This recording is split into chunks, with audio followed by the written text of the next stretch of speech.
அதிமுக ஆட்சி அமைந்தவுடனே என்னென்ன திட்டங்களை நடைமுறைப்படுத்துவோம் என்று அறிவிப்பு வெளியிட்டிருக்கிறோம். அது ஒரு சிலவற்றை இந்த நேரத்தில் குறிப்பிட விரும்புகின்றேன்.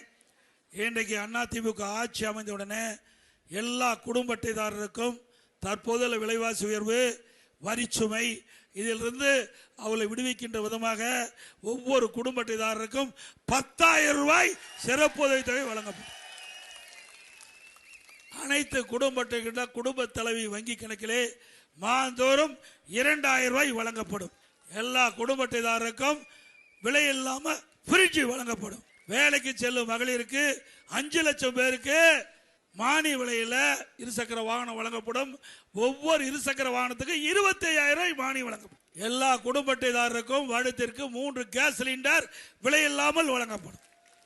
ஒவ்வொரு ஆண்டும் தைப்பொங்கல் வருகின்ற பொழுது பொங்கல் தோப்பு கொடுப்போம், அதோட 1000 ரூபாய் வழங்கப்படும். ஆண்டுதோறும் தீபாவளி பண்டிகை போது நம்முடைய தாய்மார்களுக்கு அற்புதமான பட்டுப்புடவை வழங்கப்படும். இப்போ பெண்கள் தான் நகர பேருந்துல கட்டணம் இல்லாமல் பயணம் பண்றாங்க. இனி அதிமுக ஆட்சி மலர்ந்தவுடனே ஆண்களும் நகர பேருந்துல கட்டணம் இல்லாமல் பயணம் செய்யலாம். நல்லாட்சினா எடப்பாடியார் தான். வாக்களிப்பீர் இரட்டை இலைக்கே.